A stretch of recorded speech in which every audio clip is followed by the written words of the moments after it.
입냄새 혹시 나도? 지금 바로 확인해보세요.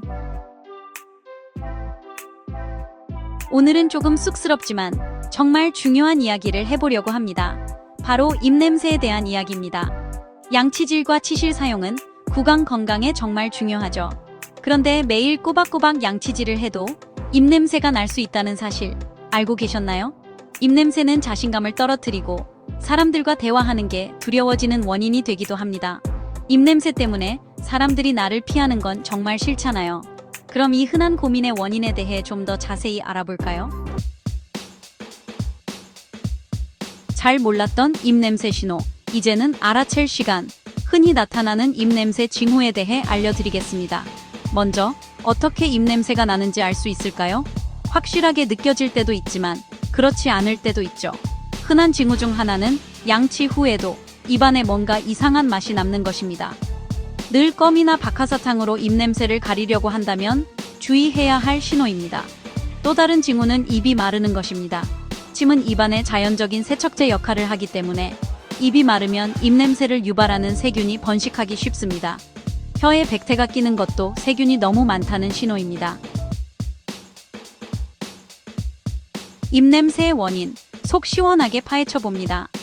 입냄새 징후를 알아봤으니 이제 원인에 대해 이야기해 보겠습니다.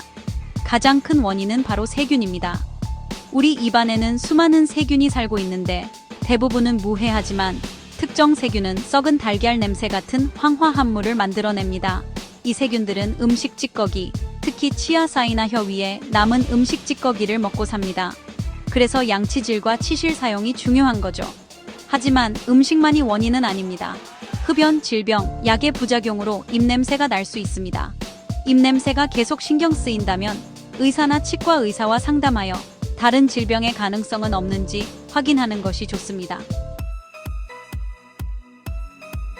내 입냄새 직접 확인하는 방법. 내 입냄새가 걱정될 때 어떻게 확인해야 할까요? 사람들 앞에서 괜히 창피당하고 싶지 않죠. 간단한 방법은 손등에 침을 바르고 몇 초 후 냄새를 맡아보는 것입니다. 조금 이상하게 들릴 수 있지만 생각보다 정확하게 입냄새를 확인할 수 있습니다. 또 다른 방법은 숟가락으로 혀 안쪽을 살살 긁어낸 후 숟가락에 묻은 것을 냄새 맡는 것입니다. 혀 안쪽은 냄새를 유발하는 세균이 번식하기 쉬운 곳입니다. 물론 가장 확실한 방법은 믿을 수 있는 친구나 가족에게 물어보는 것입니다.